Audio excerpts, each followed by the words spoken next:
Ni kenshi ducira imanza abantu kubera ingeso mbi zabo ndetse tukanabaciraho iteka. Mu by'ukuri ubuzima tubayeho ubu ngubu kenshi buba bufitanye isano n'ahahise hacu, ndetse byinshi biba byarabaye nta ruhare twigeze tubigiramo. Mbaye ikaze kuri channel ya wari uzi ko Infant Facts, mbashimira kubw'urukundo mudahwema kutugaragariza. Muri iki kiganiro tugiye kuvuga ku nkuru yanditswe na Francine Rivers mu gitabo yise Redeeming Love, ugenekereje mu Kinyarwanda bivuze urukundo rukiza. Stafford yari ameze nkuko yaramumbwiye, yari muremuremure, nta muntu mwiza nigeze, mbona nawe, umutima wanjye wariwuzuye ibyishimo ndetse n'ishema, Mubapapa bose nabonye, ntanumwe nawe, Yandebye mu maso, umutima wanjye utangira gusimbuka. Nari nambaye ikazu y'ubururu nakundaga, imisatsi yanjye mama yari yayiboshye maze anshyiramo utubona tw'irose hamwe n'ubururu. Mama yari yanyambitse ikanzu y'ubururu kuko papa yakundaga ibara ry'ubururu, ndetse ansaba kwitwara nk'inkumi, gusa nabyo papa ntabwo byamushimishije. Nuko mama abaza Alex niba ndi mwiza. Uburyo mama yabivuzemo ijwi rye ryari ryahindutse, wagira ngo yari afite ubwoba. Nuko amubaza niba atari njye mwana mwiza w'umukobwa yigeze kubona. Nuko mama aramwinginga ngo amuhe iminota mike, amubwira ko ari iby'agaciro kuri njyewe. Mama yari afite ubwoba, gusa sinumvaga impamvu yagira ubwoba. Papa yahise amubaza niba yahisemo ibara ry'ubururu ku bushake. Nuko mama amusubiza ko yashaka ikanzu ijyana n'imboni zanjye. Mu by'ukuri byarambabaje kuko numvaga iyo kanzu papa ari buyikunde. Papa yahise amubaza aho kure yagiye. Mama amusubiza ko yamwohereje mu kiruhuko. Papa umujinya warushijeho kwiyongera. Mu by'ukuri njye sinumvaga impamvu y'ibyo byose. Nibazaga impamvu papa atishimiye kumbona, kuko ibyifuzo byanjye byari uko naba ndi kumwe nawe byibura agahe gatoya. Mama yahise amubaza icyo akora, nuko papa amubwira ko agomba kunyohereza nkajya gushaka Cleo. Mama yahise amubaza icyo ashaka kuvuga. Nahise ntera intambwe imwe, nuko nkora ku ikote rya papa. Nuko ndamuhamagara ni papa. Yahise ambwira ati ntukampamagare gutya. Ntabeshye, sinumvaga impamvu yambwira gutya, kuko mama yari yarambwiye ko ari we papa wanjye. Ikindi yajyaga nanyohereza impano. Natekereje ko impamvu yarakaye ari ukubera ko ntamushimiye. Nuko ndamubwira nti papa, nashaka kugushimira impano wampaye. Bivuga gutyo mama yahise anshishikisha. Papa yahise amubaza impamvu arimo kunshishikisha, nuko ambaza impano iyo ari, mubwira ko ari bombo, ndetse nongeraho ko nakunze agatako gafite ishusho y'agashuri. Ibyo nayo mubwiranye ibyishimo kuko numvaga bwari rimwe anyitaye. Mufashe ukuboko ngo njye kuzimwirika, yahise anyishikuza. Nkomeza kuraranganya amaso hagati yabo ngo ndebe ko nasobanukirwa ibiri kuba hagati yabo, ariko wapi. Papa yahise amubaza impamvu impano amuhaye azimwe. Mama yahise ansaba kuba ngiye hanze, mbanza kumusaba ko yandeka ko ndi bwitonde. Papa ahita ambwira ngo njye hanze, nuko njyayo kuko nashaka ko abona ko ndi umwana mwiza. Nuko njya hanze mba ndimo ndatoragura indabo. Nakomeje kujya nibwira ko papa nkunda nk'uko mama yabimbwiye. Nuko ndicara ntangira kumviriza ibyo barimo bavugana, kuko nibwo buryo bwonyine nari bubashe kumenya igihe papa azagarukira. Mama yahise amubaza icyo yakabaye yakoze, amwibutsa ko nta munota n'umwe yigeze amarana nanjye. Amubaza niba yagombaga kumbwira ko atanyitayeho, ko ibyifuzo bye byari uko ntari kuba ntarigeze mvuka. Ubwo numvaga mama avuga ayo magambo, isengesho ryanjye ryose riba riti bihakane papa, papa bihakane. Papa yahise amubwira ko agatako yakazaniye mama agakuye mu Burayi. Nuko arangije arakanjugunyira. Nuko amubaza niba n'amasoro nawe yarayampaye. Indabo nayo imaze guca, nahise ntangira nzifungagura mu ntoki zanjye. Mama yahise amubwira ko atabona ikibazo mu kumpa izo mpano. Amubwira ko igihe cyose mba nzi ko ari buze, mba nshaka kumureba, ko kuri ino nshuro atarubona uko mpakanira. Mama yamubwiye ko akomeza kunyirengagiza nkaho ntari umwana we. Papa yahise amusubiza ko afite abana benshi, we n'undi mugore we, ko yakabaye yarakuyemo inda ubwo yamwohererezaga umuganga wo kubikora. Mama yamusubije ko byari kuba ari icyaha gikomeye cyo gukora. Nuko papa amubwira ko ibibazo byose arimo gucamo ari ukubera ko atigeze akuramo inda. Mama yamusubije ko yari ankeneye, nubwo we atigeze ashaka ko byibuze mwibutsa papa. Papa yamushubije ko iyo atari yo mpamvu, amubwira ko impamvu yanze gukuramo inda ari ukugira ngo amwikorere. Mama yamusubije ko ari ikigwari, ko yaretse umuryango we, inshuti ze, agatakaza icyubahiro cye kubera we. Nahise nirukanka kuko numvaga amatwi yanjye nta bindi bintu ashaka kumva. Mama yaje kundeba, amaso ye yatukuye kubera kurira. Hashize igihe mama yatangiye kunanuka ndetse unabona ko nta mbaraga agifite. Nagiye njya kumucira indabo ngo ndebe ko yakwishima, akansekera gusa mu maso ye nta byishimo byarimo. Ndabyibuka umunsi umwe haje umugabo mu rugo maze aha mama ibaruwa, nuko mama nsaba ko mba ngiye guca indabo kugira ngo abe avugana n'uwo mugabo. Uwo mugabo amaze gutaha, mama yambwiye ko Cleo yifuza kujyana nanjye gutembera ku nyanja, ko hari inzu tuzaba tubamo, ko umuntu waho akunda abana bato. Nahise mubwira ko ntashaka kujyayo, ko nshaka kugumana nawe.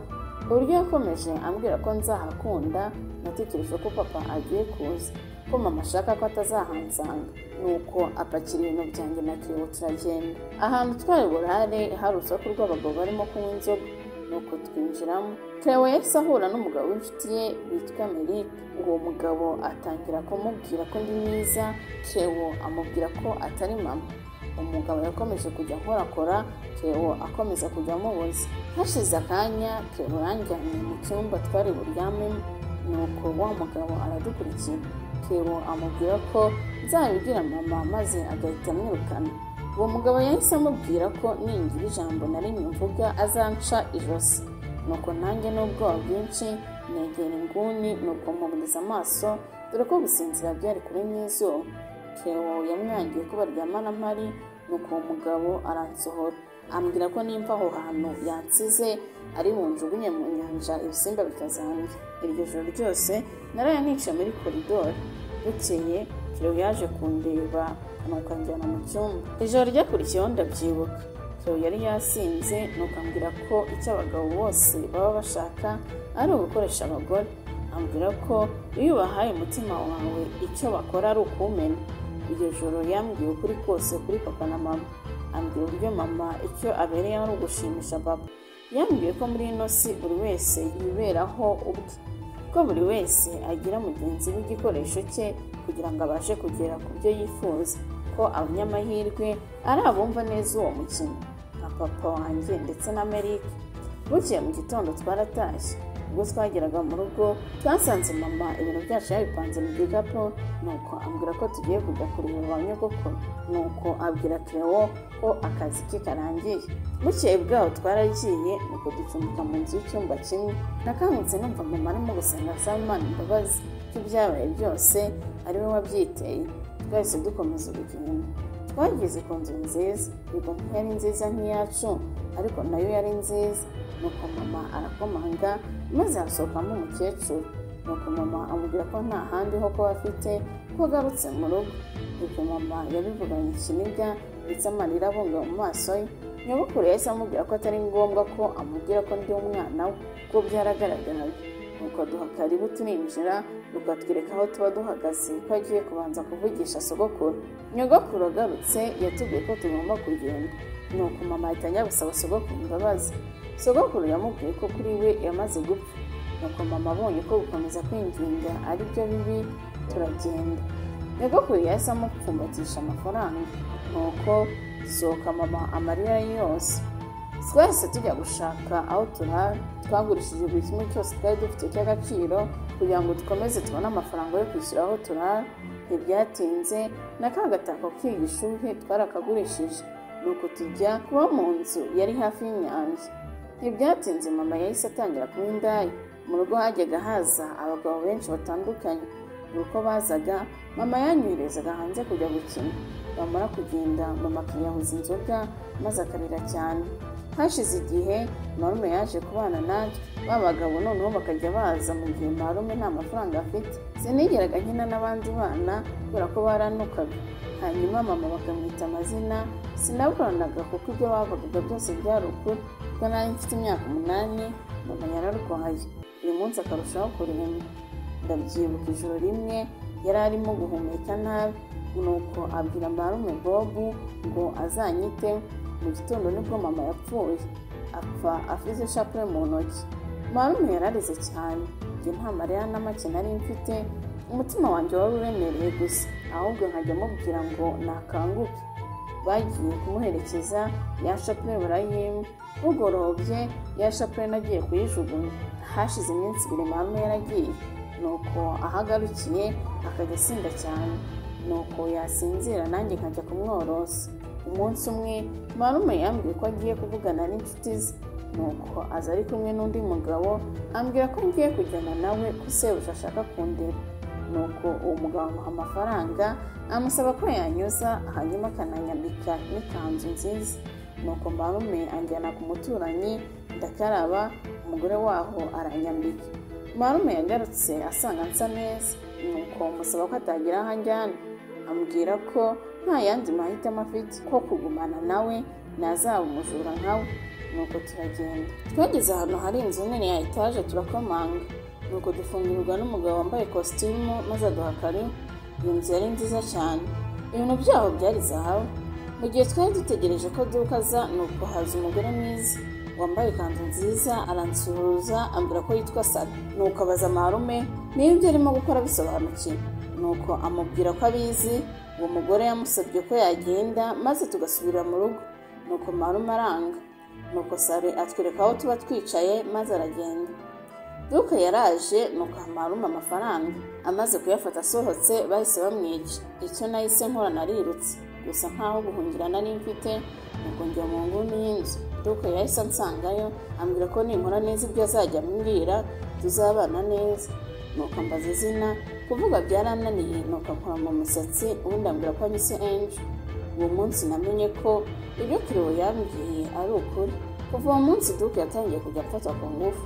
Buri uko iminsi ishira bakanyigisha ko ngomba kumushimisha. Maze gukura Duka yatangiye kujya ngurisha ku bandi bagabo. Abagabo b'abaherwe banguza akayabo kugira ngo turyamane, kuko uko nakuraga niko narushagaho kuba mwiza. Ku myaka 18 naje gucika Duka, nkuko aho umutindi yanitse ritava, n'ubundi nisanze ndi mu mwuga w'uburaya. Gusa umumabuja wundi nagize bumvikanye ko amafaranga nzajya ninjiza azajya amaho 10%, abona ndi akayatwara. Umunsi umwe narakarabye, nuko nambara ikanzu y'ubururu maze nicara ku buriri ntegereza umugabo ukurikiyeho ngo turyamane. Nuko umuntu arakomanga, njya kumufungurira. Yari umugabo muremure ufite ibigango. Umubaza uburyo akunda namushimishamo, ntiyansubiza. Nuko mfungura urugi. Uwo mugabo yakomeje kwitegereza aho ndara, nuko ntangira kwibaza niba ari kwicuza impamvu yaguze indaya. Ndamwegera mukora mu gatuza, mubwira ko nta mpamvu yo kugira isoni, ku buryo yifuzamo bwose ndi bumushimishe. Mbonye ibyo byanze, nafunguye amazi mubwira ko yaza nkabamwuhagira. Ndambwira ko atari hano ngo aryamane nanjye, nuko ambwira ko yifuza kuvugana nanjye. Yahise mbaza niba ari naho mba mu gihe ntari gukora, nuko mubwira ko ari ho mba. Afata intebe anyicara imbere, ubundi aranyitegereza. Ibitekerezo bye byari ku rukundo. Mubaza impamvu atarimo kuvuga kandi ari byo yansabye. Yahise ambwira ko yakabaye yakoresheje ubundi buryo butari ubu. Yahise ambaza imyaka yanjye, nuko nanjye ndamwihorera. Mubaziye ambwira ko afite imyaka 26. Yahise ambaza impamvu banyise Angel, ambaza koko niba iryo ari ryo zina ryanjye. Nta muntu n'umwe nari narigeze mbwira izina ryanjye. Numvishe umujinya unyishe, nuko mubwira ko yamuhamagara uko ashaka. Yahise ambwira ko izina mara ryambera. Yahise ambaza niba hari umuntu nzi mu rugo, mubwira ko ntawe. Ambaza aho nturuka, ndamusubiza nti hano na hari. Nahise mubaza izina rye, mubaza niba afite ubwoba bwo gukora icyamuzanye kubera umugore we. Yambwiye ko yitwa Michael, ko nta mugore afite ariko vuba aha ari bumuzane. Nahise mubaza icyo izina Jose risobanura, ambwira ko bisobanura umukiro, izina ry'umuhanuzi wo mu isezerano rya kera. Nahise mubaza niba agiye kumbwira ibizambaho, nuko atambwira ko vuba aha ngiye kumubera umugore.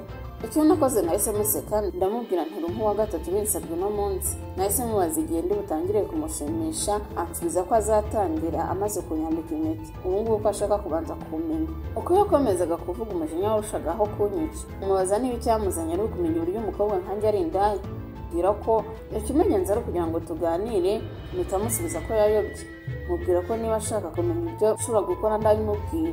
Ansubiza ko ikimugenza atari ukumenya ibyo nshobora gukora, ahubwo ari ukumenya uwo ndiwe. Ndamusubiza nti niba ushaka kuganira amanuka ujye mu kabari. Arambwira ngo nze tujyane mubere umugore. Nahise amuseka, ndamubwira nti niba ushaka umugore wayobye. Ndamubwira nti rero wabonye ndi mwiza, none uti ntushobora kubaho ntagufite. Namubwiye ko ayo magambo mpora nyumva ko abagabo bose ari kimwe. Yahise ambaza niba ubuzima aribwo nifuza, musubiza ko aribwo buzima bwanjye. Nuko ambaza icyo nifuza, ndamusubiza nti ntacyo nkwifuzaho wowe. Arambwira ati hoya, icyo wifuza muri ubu buzima. Nahise ngwa mu kantu sinumvaga icyo ashatse kuvuga, nuko ndamusubiza nti mfite buri kimwe cyose nifuza. Arambwira ati ufite aho kurara, ufite imyenda myiza. Nuko ndamusubiza nti mfite n'akazi kandi nzi neza uko nkakora. Nuko aransubiza ati akazi wanga. Namubwiye ko abagabo bose ari kimwe, ko yareka gutakaza igihe cye. Ambwira ko adashaka kuvuga ko atandukanye n'abandi bagabo, ahubwo we yifuza ibirenze. Undi muntu yahise akomangana komita njya gufungura, nuko ambwira ko azagaruka. Hoze yakomeje kujya aza, buri uko aje akansaba ko namubera umugore ku gihe cye cyarangira agasohoka. Mbere y'uko agenda yambaza mu gituma ntashaka kuhava. Igihe kimwe yaraje, nuko ndamubwira nti wowe nanone. Nuko arambwira ati ni njyewe. Ambaza niba nanone ntari bwemere ko tujyana, umusubiza ko aba arimo gutakaza amafaranga ye. Yahise ambwira ko agiye gusubira iwe, ko hari ibyo agomba gukorayo. Namusubije ko ntamuhagarika. Ambwira ko atagenda atanjyanye. Musubiza ko ibyanjye bitamureba. Ansubiza ko ibyanjye bimureba kuva igihe yamboneyeho. Nahise mubwira ko afite igice cy'isaha cyo kuvuga, ubundi agasohoka. Yahise agenda ahagara mu idirishya ry'icyumba cyanjye. Nuko ambaza niba nishimira kubona abagabo basinze, bamwe baririmba indirimbo utamenya, abandi barwana. Icyo gihe yampamagaye Enje. Ntababeshye byarambabaje, nibwo bwa mbere yampamagaye Enje. Hari indaya ingenzi yanjye nari nabwiye ngo uje kumutangira baryamane kuko yari yarabinsabye. Nuko ubuze yambwira ko byamubaje kubona mutega izindi ndaya. Namubwiye ko icyo nshaka ari uko namubona asohoka yishimye. Nsaba kuvuga izina rye niba nshaka ko yishimye. Mu by'ukuri amazina ye ntabwo nari nkibuka. Nahise mubaza uko yitwa, nuko yongera ambwira ko yitwa Mike Hoze. Nuko ndamuhamagara, nimara kuvuga izina rye kwihangana byaramunaniye. Nuko dutangira gusomana.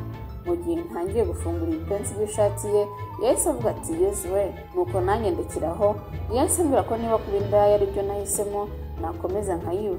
Yahise asohoka amaze aragenda. Iminsi ikurikiyeho imvura yaraguye cyane. Nari mfite inshuti imwe gusa, indaya twakoranaga yitwa Yari. Yakundaga kunywa inzoga cyane, bitandukanye na mama. Yakuba yanywaga inzoga kugira ngo yishime, mu gihe mama yanywaga inzoga kugira ngo yibagirwe. Muri iyo minsi nta kindi cyari mu mutwe wanjye uretse urupfu. Numvaga muri njyewe ntatuje. Nigira inama yo kujya gusaba mabuja umugabane wanjye ubundi nkagenda. Twaratonganye, nuko ansaba ko najya mu cyumba cyanjye mu gihe kirimo kubitekerezaho. Yahise yohereza umugabo watirindaga kumfata ku ngufu. Yaramututse, nuko atangira kunkubita. Icyo nzi cyo nuko yankubise akantoza koko. Nakangutse nisanga ndyamye ahandi hantu, umwuka w'ibiryo urimo kumpumurira. Nashatse kubyuka ngo ndebe aho ndi, gusa ububabare bwari bwose. Hoze yahise yinjira, nuko mbaza niba nshaka kurya. Mu by'ukuri sinumvaga ukuntu nageze kwa Hoze. Nahise mubaza niba aho ari iwe, nuko ambwira ko ari iwe, ko maze iminsi 3 narataye ubwenge. Nahise mubaza icyo ashaka ngo nyimuhe, nuko ambwira ko namaze kumubera umugore. Ndembye ku ntoki mbona nambaye impeta.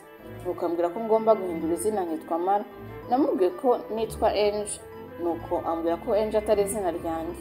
Umutwe wose undya cyane, nuko mubaza impamvu yagarutse kundeba. Nuko ambwira ko ari Imana yamwohereje. Musubiza ko we n'Imana ye ntabishije byinshi. Nuko ntangira gusinzira.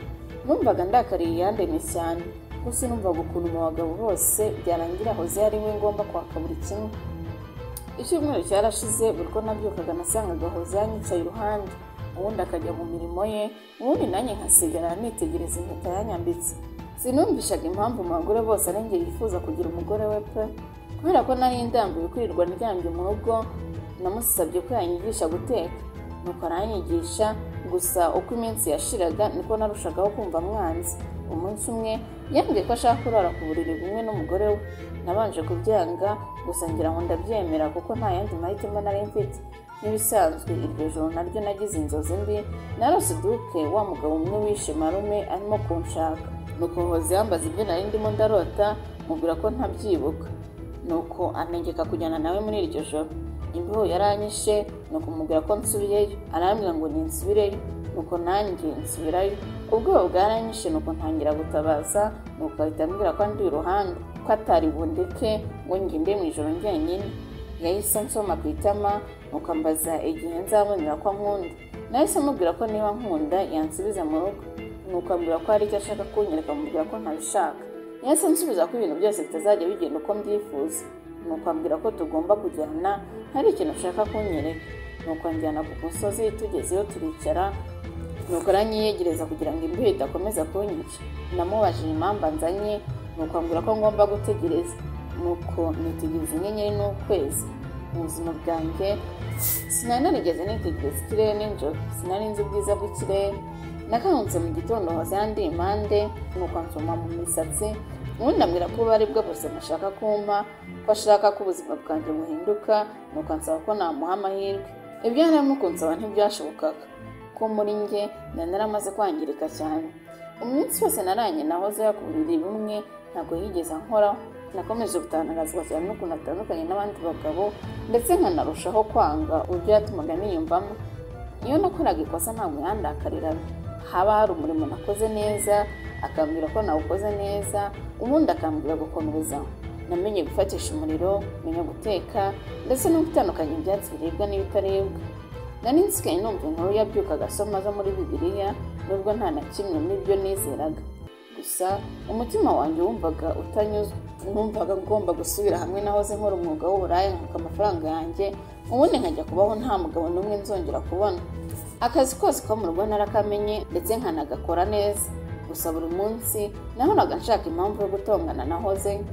Umunsi umwe hoze yaranyitegereje ndi mu ntekerezo zanjye, nuko mbona amarira yabunze mu maso ye, mubaza niba arimo kundirira. Nuko ambwira ko nkwiriye ko yandirira, nuko ansaba kumubwira ikimbangamiye. Icyo gihe ntabwo yanyise Mara, ahubwo yanyise Amanda. Ambwira ko wenda ibyo ryo nshobora gupfa kuri kuntu. Nuko mubaza icyo ashaka kumva. Nta na rimwe nigeze muhamagara izina rye, igihe cyose namuhamagaraga Master. Ansubiza ko ashaka kumva byose. Ambwira ko namubwira uko ndi kwiyumva. Namubwiye ko mfite agahinda, nuko mpita mpaguruka ndamunga njya kota umuriro, nuko nsangayo angisha iruhande, maze ansaba ko namuha ako gahinda. Nahise nubeka umutwe mu mavi yanjye, hanyuma ndamubwira nti nashakaga gupfa.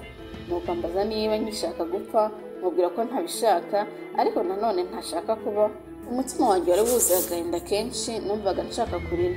Hoze yahise amfata ukuboko, nuko ambwira ko turi kumwe muri byose. Nuko turarebana, maze dutangira gusomana. Hashize akanya, Hoze yahise ahaguruka nuko anyibutsa ko ibintu bitagomba kugenda uko mbyifuza. Nahise numva ko byanze bikunze ndi bukoresha uko nshoboye kose tukaryamana. Nuko mpita musanga aho yari yicaye, ntangira kumukuramo inkweto. Yahise ahaguruka arampunga, nuko atangira kwiyambura. Yahindukiye njye imyenda yose namaze kuyikuramo, nuko dutangira gusomana ubundi dukora iby'abakuru. Yansabye ko nareka umutima wanjye ukamwizera, nuko ansaba kuvuga izina rye, mbanza kubyanga, gusa nyibutsa ko namubwiye ko ibyo azashaka byose nzabikora. Nuko ndabikora. Kuryamana nawe kuri njye nta wundi mutima nari mfite uretse kumwereka ko ntatandukaniye n'abandi bagabo. Buri munota ijwi muri njye ryambwiraga kujya kwaka amafaranga nakoreye. Bukeye Hoze yansize mu rugo, nigira inama yo kumucika. Nuko mfata inzira ndagenda. Ngenda imisozi ntazi iyo ngana, inzira iranyica, imvura iragwa, gusa icyo nashaka ni ugusubira hamwe nahoze nkorera umwuga w'uburaya. Umugenda ndimo ndagenda, imvura irimo iranyangira, nagiye kumva numva Hoze yarampamagaye. Angeze uruhande yiruka ifarashi, maze aransanga. Nahise mubwira ko ndimo ndagenda. Nuko ansaba ko twabivuganaho, mubwira ko ibyo yakora byose n'ubundi nzagenda. Nuko ambwira ko agiye kungeza ku muhanda, maze ngakomeza urugendo rwanjye. Nuko twiri ifarashi angeza ku muhanda, maze anyereka inzira ijyayo n'inzira isubira mu rugo. Nuko biri ifarashi ye, maze aragenda, nanjye nsiga aho ngaho. Nuko amaze kurenga, nibaza ubundi ibyo ndimo, maze ndahindukira nsubirayo. Nageze uko Hoze yabwije, nuko ndakomanga, maze arankingurira, numvaga agiye kunseka akamwaza ndetse n'ibindi. Ahubwo yahise ampa ibyo kurya, nuko ashisha amazi, maze atangira kunkanda ibirenge. Amaze kunyuza ibirenge tujya kuryama. Hashize igihe marume wa Hoze witwa Paul yaratahutse nyuma y'imyaka myinshi, umugore we yitabye Imana. Yaranyanze cyane, ndetse anagerageza gushaka ko Hoze yanyanga, byatumye banarwana. Umunsi umwe ubwo Paul yari agiye mu gace nakoreragamo umwuga w'uburaya, namusabye ko twajyana kuko numvaga ntakwiriye kuguma kubana na Hoze. Kubera ko byari nko korosora uwabyukaga yarabyemeye, nuko tugeze hagati mu nzira ambwira ko ngomba kumwishyura ko atantwariye ubuntu. Nuko ansaba ko turyamana. Ibyo narabyemeye turaryamana, ariko umutima wanjye wendaga guturika. Gusa nahise mubwira ko ntahatandukaniye nanjye kuko yitaga umuvandimwe wa Hoze. Twagezeyo, nuko nsanga hamwe twabaga harahiye, ndetse nta nshuti yanjye Raki hamwe n'indi nda imwe bapfiriyemo. Ko nta yandi mahitamo nari mfite, nta mugabo twahise twumvikana, nuko dutangira gukorana. Umunsi umwe nari ndimo gushimisha umukiriya, twagiye kubona tubona urugi rurafunguye. Nuko mbona Hoze yahagaze ku muryango. sinanigeze mbona afite umujinya nk'uwo yari afite icyo gihe, nuko ahita aza aramfata atangira kungurubana, nuko turagenda numvaga kumureba mu maso bitera ubwoba. Tugeze mu rugo icyo nakoze narakarabye cyane kugeza igihe niciriye ibisebe kuko numvaga ntarimo kunoga. Sinigeze musaba imbabazi icyo gihe. Twagiye twunguka imiryango y'inshuti, gusa uwo nishimyaga cyane yitwaga Mariyamu. Uko iminsi yashiraga narushagaho kumva ntuje muri njyewe igihe cyose Hozeya yabaga ndi impande. Ndibuka ubwo twari turimo dukora urukundo, uko yankuragaho ndetse n'uko yansomaga, hari ukuntu nari ntangiye kujya niyumva. Byari byiza cyane pe, gusa bwari ubwa mbere ngize ibyiyumviro nk'ibyo. Byanteye ubwoba cyane kuko nahitaga nibuka ku byabaye kuri mama mu izina ry'urukundo. Icyo nakoze nahise mfata inzira ndagenda, gusa aho sinari ngiye mfite gahunda yo gusubira mu mwuga w'uburaya. Nageze ahantu nuko nsaba akazi ko guteka no gukora amandazi, barakampaye nuko ntangira gukora nikoresheje. Gusa databuja yari inshuti ya Hozeya cyane. Icyo yakoze yahise amutumiza. Ubwo nari ndimo gukora nagiye kubona mbona Hozeya ahagaze mu muryango, nuko araza arampobera, nuko ahita ambwira ko impamvu nagiye ari uko ntangiye kumukunda. Twese dutahana nuko dusanga Elizabeth hamwe na Yosefu badutegereje. Ni ababyeyi ba Mariyamu, nuko banyakirana urugwiro. Umunsi umwe Elizabeth yansabye gukora ku nda ye ngo numve uko umwana akinira mu nda. Ibyo byose binyibutsa ahahise hanjye, ndetse ntangira nanone kumva nakwiriye kubana na Hozeya. Hozeya yarabibonye ambaza ikirimo kumbangamira, mbanza kubyanga, nuko mubwira ko ntashobora gusama. Ambaza uko byangenze, mubwira ko ku nshuro ya kabiri Duke ankuriramo inda, muganga yamubwiye ko ntazigera nsama. Agahinda kari kose mu maso ya Hozeya, ariko ambwira ko ibyo bitatuma arekera kunkunda, ko yiyemeje kubana nanjye mu bibi no mu byiza. Nuko ansaba kumubwira andi mabanga mbitse yose, nuko mfata umwanzuro wo kumubwira ko naryamanye na papa umbyara. Amarira yahise amunga mu maso ye, nuko ambaza uko byagenze. Duke yansabye ko namubwira ibanga, nuko mubwira ko nanga papa cyane, mubwira n'amazina ye. Umunsi ukurikiyeho Duke yarampamagaye nk'ibisanzwe ngo njye gushimisha umukiriya. Mu kugerayo nsanga ni papa. Ubwo papa yansomaga amaze kwishimisha uko abyumva, kuko nanjye nakoze uko ashoboye kose ngo nyurwe, nuko atangira kumbwira ko hari umuntu ndimo kumwibutsa. Umujinya waranyishe, nuko mpita mubwira uwo ndi we. Yahise atangira kurira, ambaza impamvu ntamwibwira. Icyo yakoze yahise yirasa maze arapfa. Hozeya yarandebye abura icyo amurera, abura icyo ambwira, gusa mu maso ye hari huzuyemo impuhwe. Hozeya yakomeje kunkunda, nanjye ndagenda ndamukunda pe, gusa umutima wanjye wahoraga unyibutsa ko ntazigera amuha urubyaro. Ubwo Elizabeth yabyaraga nahise mfata umwanzuro wo kongera nkagenda, gusa numvaga ko ningenda Hozeya azahita abana na Mariyamu maze bakabyarana, kuko Mariyamu yamukundaga kandi yari umukobwa mwiza ufite n'umutima mwiza. Uwo munsi nabyiniye Hozeya, turasomana, dukora urukundo. Ambwira ko uburyo ndimo kwitwara bisa nkaho nshaka kugenda nanone. Ndamubwira nti yego. Agahinda kari kose mu maso ye, gusa ntabwo yanyinginze ngo mbyihorere. Bukeye nagiye gusezera Mariyamu, nuko mfata inzira ndagenda. Naragenze akazi ko gucuruza ibiryo barakama. Kubw'amahirwe makeya, ubwo nari ndimo gukora nagiye kubona mbona Duke arinjiye. Numvise mbaye nk'ukubiswe n'inkuba, nuko Duke araza aransuhuza maze ambaza aho nari nsigaye, mubwira ko nashyingiwe, nuko nyibutsa ko ndi uwe. Yahise amfata ukuboko, nuko databuja abibonye atangira kumubwira ngo andekure, gusa ndamubuza kuko nari nzi ko nakomeza kwitambika Duke biri burangire apfuye. Tugeze iwe yahise ansaba kwitegura kugira ngo turyamane.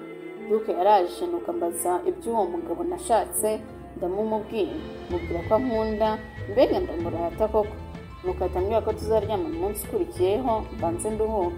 Iryo joro ndyamye narose ndimo kurohama mu mazi y'inyanja, hari umuhengeri.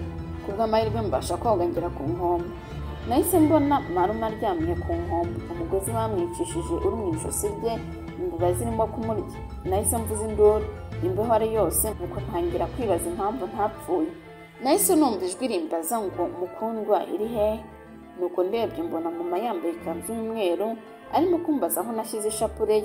Nahise mubwira ko nzayishaka, nuko mpita mbona cya kimuteri natayemo ishapure umuhengeri ukijugunya mu nyanja. Nuko nanjye ndiruka ndwana no gufata ishapure. Nuko ndamubwira nti ngiyi mama, umuhengeri wahise untwara unaga mu nyanja, maze ibishingo bikajya binyirundaho, ari nako nanjye ndwana no konga ngo nsubire ku nkombe. Navuyemo nuka cyane, mu kureba mpita mbona Hozeya Mariyamu ari impande ye ateruye umwana. Hozeya yahise atangira kuza ansanga, nuko ndamubwira ngo yo kuza, gusa ntiyanyumva akomeza kuza yenda kunyigira. Nahise mvuga nti Mana waretse nkapfa. Ijwi ryahise rimbwira ati hoya. Nuko mbaza iryo jwi ngo urinde, nuko riransubiza ngo ndi Yawe, Elishadayi, Jehova, Elohimu. Nuko Hozeya aranyegera maze ankoraho. Nongeye kwireba nahise mbona nambaye ibintu by'umweru ndetse nanasa neza cyane. Nuko rirongera rirambwira riti Sara ninjye nzira nkurikira. Nahise nkanguka ndi kumva ijwi rya Duke ndetse n'iry'akana karimo kararira. Nuko ndabasanga mpita mbaza Duke uko uwo mwana angana, ansubiza ko nafushye. Yahise ambwira ko mfite amahitamo abiri, gukora akazi nk'akasari cyangwa se nanjye nkaba kimwe muri abo bana. Namubwiye ko nzakora akazi nk'akasari kuko numvaga ko wenda aribwo nzabasha gufata imfunguzo. Yahise ambwira ko mbere y'uko ampa imfunguzo ngomba kubanza kwigurisha icyumweru cyose. Narabyemeye kuko nta yandi mahitamo nari mfite. Ubwo nari maze kwitegura ngo njye gushimisha abakire, natangiye gusenga nsaba Imana ngo inkubite inkuba cyangwa se ngire inkingi y'umunyu. Natangiye gutabaza Imana, nuko ijwi rirambwira riti Sara umara ndi hano. Nuko ndayisubiza nti hehe. Umugabo wari undinze yahise ambwira ko kwigira nk'umusazi ntacyo biri mu marira. Ubwo bwaranyishe, nuko ntangira kubaza Imana icyo ndi bukore. Nuko ijwi riransubiza riti harabaho gushaka kwanjye. Nuko ubwoba buhita bushira. Nkimara gukuraho rido, abagabo benshi batangiye kuvugiriza, irari mu maso yabo ari ryinshi. Nuko ijwi rirambwira riti Sara bareba mu maso. Nuko ngenza uko ijwi rimbwiye. Nuko umwe muri abo bagabo ansaba kubaririmbira. Nuko ndaririmba, ngezemo hagati indirimbo ndayibagirwa, maze ngiye kumva numva ijwi ry'umugabo rikomereje aho nari ngejeje. Nuko umugabo araza amagarara iruhande. Dushoje iyo ndirimbo nahise mbabaza impamvu bari hano, impamvu batari kumwe n'abagore babo ndetse n'abana babo. Babaza niba batazi ibikorerwa mu nzu barimo.